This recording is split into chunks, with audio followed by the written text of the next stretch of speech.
ನಮಸ್ಕಾರ, ನಾನು ಡಾಕ್ಟರ್ ಮಹೇಶ್ ಕುಲಕರ್ಣಿ ಮಾತಾಡೋದು. ನನ್ನ ಮೊಬೈಲ್ ನಂಬರ್ 7338261516.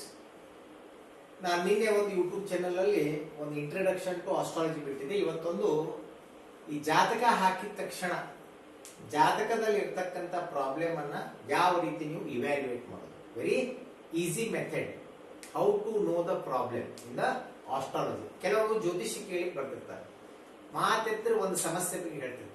ಇಲ್ಲ ಸರ್, ನನಗೆ ಯಾಕೋ ನನ್ನ ಹೆಲ್ತ್ ಸರಿ ಇಲ್ಲ ಅನಿಸ್ತದೆ, ಎಲ್ಲ ಡಾಕ್ಟರ್ ಹತ್ರ ಹೋಗ್ತೀನಿ ನಾನು, ಬಟ್ ಎಲ್ಲ ರಿಪೋರ್ಟ್ ನೋಡ್ಕೊಳ್ಳ, but I am not happy ಅಂತ ಹೇಳ್ತಾರೆ. ಕೆಲವರು ಏನೋ ಸಂತಾನದ ಬಗ್ಗೆ ಭಯ, ಎಲ್ಲ ಮಕ್ಕಳು ಒಳ್ಳೆಯವರು ಇರಬಹುದು, ಬಟ್ ಅವ್ರೇನ್ ಹೇಳ್ತಾರೆ, ನನ್ನ ಸಂತಾನದ ಬಗ್ಗೆ ನನಗೆ ಭಯ ಇದೆ, ನನ್ನ ಆರೋಗ್ಯ ಸರಿ ಇಲ್ಲ, ಕೆಲವು ನನ್ನ ಉದ್ಯೋಗದ ಬಗ್ಗೆ ನನಗೆ ಭಯ ಅಂತ ಹೇಳ್ತಾರೆ. ಯಾವ ರೀತಿ ಇದನ್ನು ಸಿಂಪಲ್ ಆಗಿ ನೋಡ್ಕೋಬೇಕು. ಯಾಕಂದ್ರೆ ಜಾತಕ ವಿಶ್ಲೇಷಣೆ ಮಾಡುವಾಗ ನೀವು ಹಲವು ರೀತಿ ನೋಡ್ತೀರಿ. ಅವ್ರದ್ದು ದಶಾ ನೋಡ್ಬೇಕಾಗತ್ತೆ, ಅವಳಲ್ಲಿರ್ತಕ್ಕಂಥ ಗ್ರಹಗಳು ನೋಡಬೇಕು, ಗ್ರಹಗಳು ಯಾವ್ಯಾವ ಮನೆಯಲ್ಲಿದೆ, ಅವ್ರದ್ದು ಲಗ್ನ ಯಾವುದು, ಚಂದ್ರ ಎಲ್ಲಿದ್ದಾನೆ, ಗ್ರಹಗಳು ಯಾವ ನಕ್ಷತ್ರದಲ್ಲಿವೆ, ಈ ರೀತಿ ಹಲವಾರು ವಿಧಗಳಲ್ಲಿ ನೀವು ಚೆಕ್ ಮಾಡಬೇಕಾಗುತ್ತೆ. ಬಟ್ ನಾನು ಸಿಂಪಲ್ ಹೇಳ್ತೇನೆ ನೋಡಿ, ನೀವು ಒಂದು ದಕ್ಷಿಣ ಭಾರತದ ಶೈಲಿ ಹೊರಸ್ಕೋಪ್ ಅಂತ ಹೇಳಿದ್ದೀನಿ. ಏಕೆ ದಕ್ಷಿಣ ಭಾರತ ಬೇರೆ, ಉತ್ತರ ಭಾರತದಲ್ಲಿ ಈ ರೀತಿ ಬೇರೆ ರೀತಿ ಬರ್ತದೆ. ಸೊ ನಾವು ಫಸ್ಟ್ ಏನ್ ತಲೆಯಲ್ಲಿ ಇಟ್ಕೋಬೇಕಂದ್ರೆ, ನ್ಯೂಮರಾಲಜಿ ಅಂದ್ರೆ ಪ್ಲಾನೆಟ್ಸ್, ಆಸ್ಟ್ರಾಲಜಿ ಅಂದ್ರೆ ಹೌಸಸ್ ಅಂತ ಹೇಳ್ತೀವಿ ನಾವು. ಈ ಹೌಸಸ್ ಅಂದಾಗ ಮನೆಗೆದ್ದು ಮಾರು ಗೆಲ್ಲು, ಮನೆಯನ್ನು ಗೆಲ್ಲಬೇಕು, ನಂತರ ಜಗತ್ತನ್ನ ಗೆಲ್ಲಬೇಕು. ಸೊ ಜಾತಕದಲ್ಲಿ ಕೆಲವೊಂದು ಮನೆ ನಿಮಗೆ ಸಪೋರ್ಟ್ ಇರ್ತದೆ, ಕೆಲವೊಂದು ಮನೆ ಸಪೋರ್ಟ್ ಇರಲ್ಲ. ಸೊ ಈ 12 ಮನೆಗಳಿಗೆ ಒಂದೊಂದು ವಿಶೇಷತೆ ಇದೆ, ಒಂದೊಂದು ಮನೆಗೆ ನೂರಾರು ಕಾರಕತ್ವವಿದೆ. ಇವತ್ತು ಸಿಂಪಲ್ ಆಗಿ ನಿಮ್ಗೆ ಅರ್ಥ ಮಾಡ್ಕೊಳ್ಳಿಕ್ಕೆ ಹೇಳ್ತಾ ಇರ್ತೇನೆ. ಈಗ 1ನೇ ಮನೆ, ಈಗ ಲಗ್ನ ಅಂದ ಕೂಡ ಇದು ನಾನು ಎಕ್ಸಾಂಪಲ್ ಕೊಟ್ಟಿದ್ದೇನೆ. ಎಲ್ಲರದ್ದು ಜಾತಕದಲ್ಲಿ ಬೇರೆ ಬೇರೆ ಲಗ್ನ ಇರ್ತದೆ. ಲಗ್ನ ಅಂದ ತಕ್ಷಣ ಅದು ಆರೋಗ್ಯ ಹೇಳುತ್ತೆ, ಅವ್ರದ್ದು ಕೀರ್ತಿ ಹೇಳುತ್ತೆ, ಅವ್ರದ್ದು ಸ್ಕಿನ್ ಕಲರ್ ಹೇಳುತ್ತೆ. ಸೊ 2ನೇ ಮನೆ ಅಂದ್ರೆ ಜನರಲಿ ನಾವೇನ್ ಹೇಳ್ತೀವಿ, ಕುಟುಂಬ, ಅವ್ರದ್ದು ಮಾತು, ಸ್ಪೀಚ್, 3ನೇದು ಅಥವಾ ಧನ ಅಂತ ಹೇಳ್ಬೋದು. ಇನ್ನು 3ನೇ ಮನೆ ಅಂದ್ರೆ ಅವ್ರದ್ದು ಕಮ್ಯುನಿಕೇಶನ್, ಅವರ ಸಂವಹನ, ಸಿಬ್ಲಿಂಗ್ಸ್, ಸಹೋದರ ಸಹೋದರಿಯರು. 4ನೇ ಮನೆ ಅಂದ್ರೆ ಮದರು, ಶಿಕ್ಷಣ, ಆಸ್ತಿ. 5ನೇ ಮನೆ ಹೇಳೋದು ಸಂತಾನ, ಸೃಜನಶೀಲತೆ, ಕ್ರಿಯೇಟಿವಿಟಿ, ಪೂರ್ವ ಪುಣ್ಯ. 6ನೇ ಮನೆ ಅಂದ್ರೆ ವೈರಿ, ರೋಗ, ಸಾಲ, ಕೆಲಸ ಅಂತ ಹೇಳ್ಬೋದು. 7ನೇ ಮನೆ ಅಂದ್ರೆ ಹೆಂಡತಿ ಅಥವಾ ಗಂಡ, ಪಾರ್ಟ್ನರ್. 8ನೇ ಮನೆ ಅಂದ್ರೆ ಅನ್ನೋನ್, ಮಿಸ್ಟರಿ ಅಂತ ಹೇಳ್ತೀವಿ ನಾವು. 9ನೇ ಮನೆ ಅಂದ್ರೆ ಅದೃಷ್ಟ, ಭಾಗ್ಯ. 10ನೇ ಮನೆ ಅಂದ್ರೆ ಉದ್ಯೋಗ, ಸ್ಟೇಟಸ್. 11ನೇ ಮನೆ ಅಂದ್ರೆ ಲಾಭ, ಗೆಳೆಯರು. 12ನೇ ಮನೆ ಅಂದ್ರೆ ಅವರು ಎಕ್ಸ್ಪೆನ್ಸಸ್, ಖರ್ಚು, ವ್ಯಯ, ಈ ರೀತಿ ಅರ್ಥ. ಹಾಸ್ಪಿಟಲೈಸೇಷನ್ ಅಂತ ಹೇಳ್ಬೋದು. ಸೊ ಜಾತಕದಲ್ಲಿ ನೀವು ಯಾರದೇ ಜಾತಕ ಹಾಕಿ, ನಿಮ್ ಜಾತಕ ಹಾಕಿ, ನಿಮ್ ಫ್ರೆಂಡ್ಸ್ ಹಾಕಿ, ನಿಮ್ಮ ಮನೇಲಿ ನಿಮ್ಮ ಮಿಸ್ಸಸ್, ನಿಮ್ಮ ಹಸ್ಬೆಂಡ್, ನಿಮ್ಮ ಮಕ್ಕಳು ಹಾಕಿದ ತಕ್ಷಣ ನೀವು ಇದನ್ನ ಒಂದು ಚಾರ್ಟ್ ನಿಮ್ಮ ತಲೆಯಲ್ಲಿ ಫಿಕ್ಸ್ ಮಾಡ್ಕೊಂಬಿಡಿ, ಒಂದು ಎಲ್ಲಾದ್ರೂ ನೋಟ್ ಮಾಡ್ಕೊಳ್ಳಿ. ಯಾವುದೇ ಜಾತಕದಲ್ಲಿ 1ನೇ ಮನೆ, ಅದರಿಂದ 6ನೇ ಮನೆ, ಅಂದ್ರೆ 6ನೇ ಮನೆ ಆಗಿದೆ 1, 2, 3, 4, 5, 6. ಅಲ್ಲಿಂದ 3ನೇ ಮನೆ 6, 7, 8. 1, 6, 8 ಲಿಂಕ್ ಆದಾಗ ಅವರಿಗೆ ಯಾವಾಗಲೂ ಅವರಿಗೆ ಆರೋಗ್ಯದ ಬಗ್ಗೆ ಭಯ, ಕೀರ್ತಿ ಬಗ್ಗೆ ಭಯ. ಒಂದು ರೀತಿಯಿಂದ ಅವರಿಗೆ 1ನೇ ಮನೆ ಬಗ್ಗೆ ಯಾವಾಗಲೂ, 1ನೇ ಮನೆಗೆ ಸಂಬಂಧಪಟ್ಟ ಕಾರಕತ್ವಗಳ ಬಗ್ಗೆ ಯಾವಾಗಲೂ ಭಯ ಇದೆ. ಈ 2ನೇ ಮನೆ ಅಂದ್ರೆ ಸಂಪತ್ತು, ದುಡ್ಡು ಅಂತ ಹೇಳ್ತೀವಿ ನಾವು, ಅಥವಾ ಕುಟುಂಬ. ಸೊ 2ನೇ ಮನೆ ಅನ್ನೋದು ಅದರ 6ನೇ ಮನೆ. 2ನೇ ಮನೆಯಿಂದ 6ನೇ ಮನೆ ಅಂದ್ರೆ 7ನೇ ಮನೆ. 7ನೇ ಮನೆಯಿಂದ 3ನೇ ಮನೆ ಅಂದ್ರೆ 9ನೇ ಮನೆ. ಸೊ 2ನೇ ಮನೆ, 7ನೇ ಮನೆ, 9ನೇ ಮನೆ ಲಿಂಕ್ ಆದಾಗ ಅವ್ರಿಗೆ ಯಾವಾಗಲೂ ಹಣಕಾಸಿನ ಬಗ್ಗೆ ಭಯ, ಅವರಿಗೆ ಕುಟುಂಬದ ಬಗ್ಗೆ ಭಯ ಇರ್ತದೆ. 3ನೇ ಮನೆ ಅಂದ್ರೆ ಅಣ್ಣ, ತಮ್ಮ, ಅಕ್ಕ, ತಂಗಿ. 3ನೇ ಮನೆ ಅಂದ್ರೆ ಕಮ್ಯುನಿಕೇಶನ್. ಈ 3ನೇ ಮನೆಯಿಂದ ಅದರ 6ನೇ ಮನೆ 3, 4, 5, 6, 7, 8. ಸೊ 8ನೇ ಮನೆ. 8ನೇ ಮನೆಯಿಂದ 3ನೇ ಮನೆ 8, 9, 10. ಸೊ 3ನೇ ಮನೆ, 8ನೇ ಮನೆ, 10ನೇ ಮನೆ ಲಿಂಕ್ ಆದಾಗ ಅವರಿಗೆ ಈ ಸಮಸ್ಯೆ ಅಂದ್ರೆ ಅವರಿಗೆ ತಮ್ಮ ಸೋದರ ಸೋದರಿಯರ ಬಗ್ಗೆ ಭಯ, ಅವರ ಸಂವಹನ, ಅವರ ಕಮ್ಯುನಿಕೇಶನ್ ಬಗ್ಗೆ ಭಯ. ಸೊ 4ನೇ ಮನೆಯಿಂದ 6ನೇ ಮನೆ 9 ಆಗುತ್ತೆ. 4, 5, 6, 7, 8, 9. 4, 9, 11. 9ರಿಂದ 3ನೇ ಮನೆ 9, 10, 11. ಸೊ ಇದರ ಲಿಂಕ್ ಆದಾಗ ಅವರ ತಾಯಿ ಬಗ್ಗೆ ಭಯ, ತಾಯಿ ಹೆಲ್ತ್ ಬಗ್ಗೆ ಭಯ, ಶಿಕ್ಷಣದ ಬಗ್ಗೆ ಭಯ, ಅವರ ಆಸ್ತಿ ಕುರಿತು ಭಯ. 5ನೇ ಮನೆ ಅಂದ್ರೆ ಸಂತಾನ, ಸೃಜನಶೀಲತೆ, ಪೂರ್ವ ಪುಣ್ಯ. ಈ 5ನೇ ಮನೆ ಅನ್ನೋದು ಅದರ 6ನೇ ಮನೆ 5, 6, 7, 8, 9, 10. ಅಲ್ಲಿಂದ 3ನೇ ಮನೆ 10, 11, 12. ಇದು ಲಿಂಕ್ ಆದಾಗ ಅವರಿಗೆ ಸಂತಾನ ಕುರಿತು ಭಯ, ಅವರಿಗೆ ಸೃಜನಶೀಲತೆ, ಕ್ರಿಯೇಟಿವಿಟಿ ಕುರಿತು ಭಯ ಇರ್ತದೆ. 6ನೇ ಮನೆ ಅಂದ್ರೆ ವೈರಿ, ರೋಗ, ಸಾಲ ಅಂತ ಹೇಳ್ತೀವಿ ನಾವು. ಸೊ 6ನೇ ಮನೆ ಅಂದ್ರೆ ಕೆಲಸ ಅಂತ ಹೇಳ್ಬೋದು ನಾವು. 6ನೇ ಮನೆ ಅನ್ನೋದು ಅದರ 6ನೇ ಮನೆ ಅಂದ್ರೆ 11ನೇ ಮನೆ. 11ನೇ ಮನೆಯಿಂದ 1ನೇ ಮನೆ. ಇವು ಲಿಂಕ್ ಆದಾಗ ಅವರಿಗೆ ವೈರಿ ಬಗ್ಗೆ ಭಯ, ಅವರ ರೋಗದ ಬಗ್ಗೆ ಭಯ, ಸಾಲದ ಬಗ್ಗೆ ಭಯ, ನಾವು ಮಾಡ್ತಕ್ಕಂಥ ಕೆಲಸದ ಬಗ್ಗೆ ಭಯ ಅಂತ ಹೇಳ್ತೀವಿ. 7 ಅಂದ್ರೆ ಸ್ಪೌಸ್, ಗಂಡ ಅಥವಾ ಹೆಂಡತಿ ಅಥವಾ ಪಾರ್ಟ್ನರ್ ಅಂತ ಹೇಳ್ತೀವಿ ನಾವು. ಏಳನೇ ಮನೆ ಇರೋದು ಅದರ 6ನೇ ಮನೆ, 7, 8, 9, 10, 11, 12, ಅದರ 3ನೇ ಮನೆ 12, 1, 2. ಇದು ಲಿಂಕ್ ಆದಾಗ ಅವರಿಗೆ ಯಾವಾಗಲೂ ಸ್ಪೌಸ್ ಬಗ್ಗೆ ಭಯ, ಪಾರ್ಟ್ನರ್ ಬಗ್ಗೆ ಭಯ ಇರ್ತದೆ. 8, 1, 3, ಯಾಕಂದ್ರೆ 8ರಿಂದ 6ನೇ ಮನೆ ಒಂದಾಗತ್ತೆ, ಅದರಿಂದ 3ನೇ ಮನೆ. 8 ಅನ್ನೋನ್, ಮಿಸ್ಟರಿ, ಡೆತ್ ಅಂತೂ ಹೇಳ್ತಾರೆ ಕೆಲವರು, ದೊಡ್ಡ ಸಾಲ ಅಂತೂ ಹೇಳ್ತೀವಿ ನಾವು, ಅದರ ಬಗ್ಗೆ ಅವರಿಗೆ ಯಾವಾಗಲೂ ಕಾಡ್ತಾ ಇರ್ತದೆ. 9 ಅಂದ್ರೆ ಅದೃಷ್ಟ. ಈ 9 ಅನ್ನೋದು ಅದರ 7ನೇ ಮನೆ ಅಂದ್ರೆ 2, ಅದರ 6ನೇ ಮನೆ ಅಂದ್ರೆ 2, ಅದರ 3ನೇ ಮನೆ ಅಂದ್ರೆ 4. ಇವು ಲಿಂಕ್ ಆದಾಗ ಅವರಿಗೆ ತಮ್ಮ ಅದೃಷ್ಟದ ಬಗ್ಗೆ ಭಯ ಇರ್ತದೆ, ತಮ್ಮ ಲಕ್ ಬಗ್ಗೆ ಭಯ ಇರ್ತದೆ. ಇನ್ನು 10ನೇ ಮನೆ ಅಂದ್ರೆ ಉದ್ಯೋಗ, ಸ್ಟೇಟಸ್ ಅಂತೀವಿ. ಈ 10ನೇ ಮನೆಯಿಂದ 6ನೇ ಮನೆ 10, 11, 12, 1, 2, 3. ಆಮೇಲೆ 3ನೇ ಮನೆಯಿಂದ 3ನೇ ಮನೆ 3, 4, 5. ಇವು ಲಿಂಕ್ ಆದಾಗ ಅವರಿಗೆ ತಮ್ಮ ಸ್ಟೇಟಸ್ ಬಗ್ಗೆ ಭಯ, ಹೆದರಿಕೆ, ಉದ್ಯೋಗದಲ್ಲಿ ಏನಾದ್ರೂ ನಮ್ಗೆ ಏನಾಗುತ್ತೋ ಏನಿಲ್ಲ ಅಂತ. ಇನ್ನು 11ನೇ ಮನೆ ಅಂದ್ರೆ ಗೆಳೆಯರು, 11ನೇ ಮನೆ ಅಂದ್ರೆ ಲಾಭ ಅಂತ ಹೇಳ್ತೀವಿ ನಾವು. ಈ 11ನೇ ಮನೆಯಿಂದ 6ನೇ ಮನೆ 4, 11, 12, 1, 2, 3, 4. ಆಮೇಲೆ 4ರಿಂದ 3ನೇದ 4, 5, 6. ಇವು ಲಿಂಕ್ ಆದಾಗ ಗೆಳೆಯರ ಬಗ್ಗೆ ಭಯ, ಲಾಭದ ಬಗ್ಗೆ ಭಯ. ಎಷ್ಟೇ ದೊಡ್ಡ ಲಾಭ ಆದ್ರೂ ದೇ ಆರ್ ನಾಟ್ ಹ್ಯಾಪಿ, ಒಂಥರ ಮುಂದಿನ ವರ್ಷ ಎಷ್ಟು ಆಗುತ್ತೋ ಇಲ್ಲೋ ಈ ರೀತಿ. ಇನ್ನು 12ನೇ ಮನೆ ಅಂದ್ರೆ ಖರ್ಚು, ವ್ಯಯ, ಹಾಸ್ಪಿಟಲೈಸೇಷನ್, ಐಸೋಲೇಷನ್, ವಿದೇಶ ಅಂತ ಹೇಳ್ತೀವಿ ನಾವು. ಸೊ 12ನೇ ಮನೆ 5ನೇ ಮನೆಗೆ ಲಿಂಕ್ ಆದಾಗ, ಅಂದ್ರೆ 5ನೇ ಮನೆ ಯಾಕಂದ್ರೆ 12ರಿಂದ 6ನೇ ಮನೆ 12, 1, 2, 3, 4, 5. ಆಮೇಲೆ 5ರಿಂದ 3ನೇ ಮನೆ 5, 6, 7.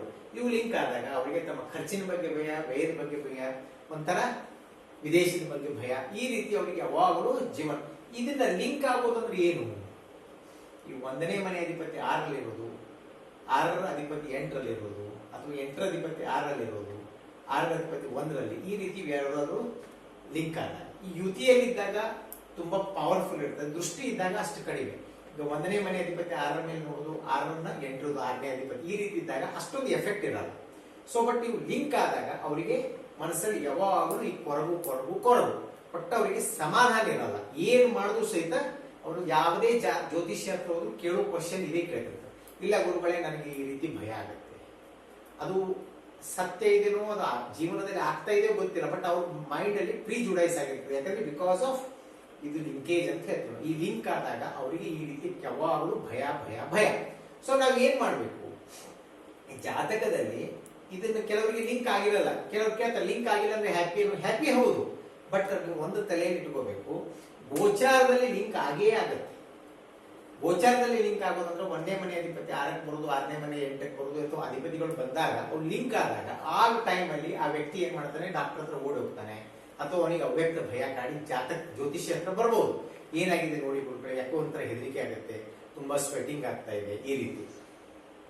2ನೇ ಮನೆ 7ನೇ ಮನೆ 9ನೇ ಮನೆ ಗೋಚಾರದಲ್ಲಿ ಲಿಂಕ್ ಆದಾಗ ಸುತ್ತ ಅವನಿಗೆ ಅವನ ಹಣಕಾಸಿನ ಬಗ್ಗೆ, ಅವನ ಕುಟುಂಬದ ಬಗ್ಗೆ ಭಯ ಬರುತ್ತೆ. ಸೊ ಈ ಕಾಂಬಿನೇಷನ್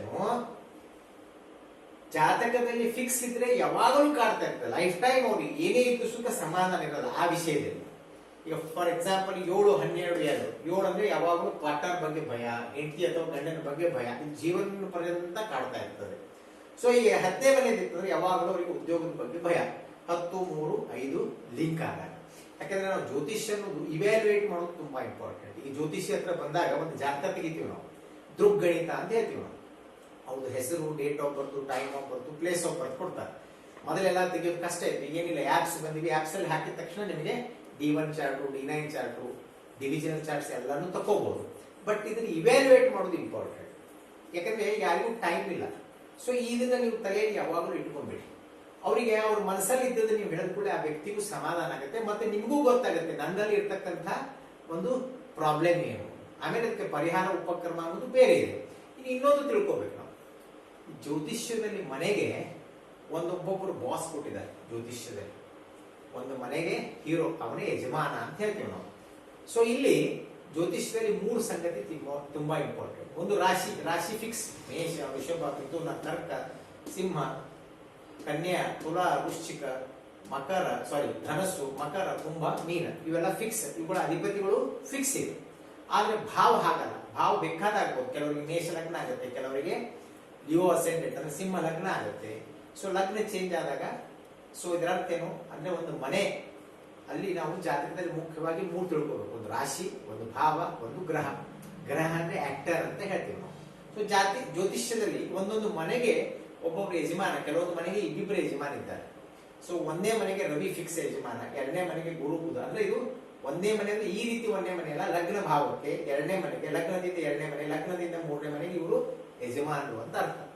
ಇದನ್ನು ಸಹಿತ ಇದಕ್ಕೆ ಅಪ್ಲೈ ಮಾಡಿದಾಗ, ಈಗ ಫಾರ್ ಎಕ್ಸಾಂಪಲ್ ರವಿ 6, 8 ಅಂತ ಹೇಳ್ತೀವಿ. 6ಕ್ಕೆ ಯಾರು ಮಂಗಳ ಶನಿ, 8ಕ್ಕೆ ಯಾರು ಶನಿ. ಸೊ ರವಿ ಮಂಗಳ ಅಥವಾ ಶನಿಗೆ ಲಿಂಕ್ ಆದಾಗ ಅವ್ರ ಜಾತಕದಲ್ಲಿ ಅವರಿಗೆ ಯಾವಾಗಲೂ ಸ್ವಲ್ಪ ಹೆಲ್ತ್ ಇಶ್ಯೂಸ್ ಅಂತ ಹೇಳ್ತೀವಿ. ಹೆಲ್ತ್ ಬಗ್ಗೆ ಅವರು ಮೇಲಿಂದ ಮೇಲೆ ಅವರು ಡಾಕ್ಟರ್ ಹತ್ರ ಹೋಗುವ ಅನಿವಾರ್ಯತೆ ಬರಬಹುದು, ಅಥವಾ ಹೆಲ್ತ್ ಇಶ್ಯೂಸ್ ಇರ್ತದೆ. ನಾವು ಡಿಗ್ರಿ ಸಿಸ್ಟಮ್ ಅಲ್ಲಿ ರವಿ ಮತ್ತು ಮಂಗಳ ಪರಸ್ಪರ 3 ಡಿಗ್ರಿಯಲ್ಲಿ ಇದ್ರೆ ಅವರಿಗೆ ಇನ್ಫೆಕ್ಷನ್ಸ್ ಆರ್ ವೆರಿ ಕಾಮನ್ ಅಂತ ಹೇಳ್ತೀವಿ. ಅಂದ್ರೆ ಅವರಿಗೆ ಮೇಲಿಂದ ಮೇಲೆ ಇನ್ಫೆಕ್ಷನ್ಸ್ ಆಗ್ತಾ ಇರ್ತದೆ. ಇದನ್ನ ಸಹಿತ ನೀವು ಇದಕ್ಕೆ ಜಾತಕಕ್ಕೆ ಅಂದ್ರೆ ಈ ಒಂದು ರೂಲ್ ಹೇಳಿದಿರಲ್ಲ, ಇದ್ರ ಮೇಲೆ ನೀವು ಅಪ್ಲೈ ಮಾಡಿದಾಗ ಆನ್ಸರ್ ಸೇಮ್ ಸಿಗುತ್ತೆ, ಹೆಚ್ಚು ಕಡಿಮೆ. But this is fix. ಇದು ನಿಮಗೆ ಎಲ್ಲಕ್ಕಿಂತ ಅತ್ಯಂತ ಸುಲಭವಾಗಿ ನೀವು ಜಾತಕವನ್ನು ಇವ್ಯಾಲ್ಯುಯೇಟ್ ಮಾಡಿ ಆ ಜಾತಕರಿಗೆ ಯಾವ ದೋಷ ಇದೆ ಅಂದ್ರೆ ಯಾವ ತೊಂದರೆ ಇದೆ. 1, 6, 8 ಇದ್ರೆ ಹೆಲ್ತ್ ಇಶ್ಯೂಸ್, 2, 7, 9 ಇದ್ರೆ ಫೈನಾನ್ಸ್, 3 ಅಂದ್ರೆ ಕಮ್ಯುನಿಕೇಶನ್ ಬಗ್ಗೆ. ಇದನ್ನ ನೀವು ಅದನ್ನ ತಲೆ ನಿಮಗೆ ಇರಬೇಕು, ಇದನ್ನ ನೋಡ್ಕೋಬೇಕು. ಆಮೇಲೆ ಕೆಲವೊಮ್ಮೆ ಗೋಚಾರದಾಗ ನೋಡಿದಾಗ ಬಂದಾಗ ಸುತ್ತ ಅವ್ರು ಆ ಟೈಮಲ್ಲಿ ಬರ್ಬೋದು. ಪರಿಹಾರ ಉಪಕ್ರಮ ಎಂಟೈರ್ಲಿ ಡಿಫರೆಂಟ್. ಬಟ್ ಜಾತಕದಲ್ಲಿ ನಿಮಗೆ ಕೆಲವೊಂದು ಮಿನಿಮಮ್ ಐಡಿಯಾ ಇದ್ದಾಗ ಇದನ್ನ ಮಾಡೋದು ತುಂಬಾ ಈಸಿ. ಒಂದು ಚಾರ್ಟ್ ಹಾಕಿ, D1 ಚಾರ್ಟ್. D1 ಚಾರ್ಟ್ ಅಲ್ಲಿ 1, 6, 8 ಲಿಂಕ್ ಆಗಿದೆಯಾ? Yes, no. 2, 7, 9 ಲಿಂಕ್ ಆಗಿದೆ? Yes, no. 4, 9, 11 ಲಿಂಕ್ ಆಗಿದೆ? Yes, no. ಇದನ್ನ ಬರೀರಿ. ಬರೆದಾಗ 1, 6, 8 ಲಿಂಕ್ ಆದ ಒಂದನೇ ಲಗ್ನಕ್ಕೆ ಸಂಬಂಧಪಟ್ಟಂತ ಕಾರಕತ್ವ. ಬರೀ ಕೀರ್ತಿ ವಿಷಯದಲ್ಲಿ ಭಯ ಅಂತಲ್ಲ, ಹೆಲ್ತ್ ಬಗ್ಗೆ ಭಯ ಇರಬಹುದು, ಅವ್ರ ಸ್ಕಿನ್ ಕಲರ್ ಬಗ್ಗೆ ಭಯ ಇರಬಹುದು. ನಿಮಗೆ ಕಾರಕಗಳು ಗೊತ್ತಿರಬೇಕು. ಒಂದೇ ಮನೆಗೆ ಸಂಬಂಧಪಟ್ಟಂತ ಕಾರಕತ್ವ ಯಾವುದು ಅವು ಗೊತ್ತಿದ್ದಾಗ ಅದನ್ನ ನೀವು ತಿಳ್ಕೊಂಡ್ಬಿಡಬೇಕು. ಇದು ಲೈಫ್ ಟೈಮ್ ಅವರಿಗೆ ಹಿಂಸೆ ಕೊಡ್ತಾ ಇರ್ತದೆ. ಸೊ ಇದನ್ನ ನೀವು simple way how to understand astrology. ಇನ್ನು ನಾನು ಇದು ಜ್ಯೋತಿಷ್ಯವನ್ನು ನಾವು ಆಳವಾಗಿ ಹೋದಾಗ ಒಂದೊಂದು ಮನೆ ಬಗ್ಗೆ ನಾನು ನಿಮಗೆ 3/4 ಗಂಟೆಯಿಂದ 1 ಗಂಟೆ ಹೇಳ್ಬಹುದು.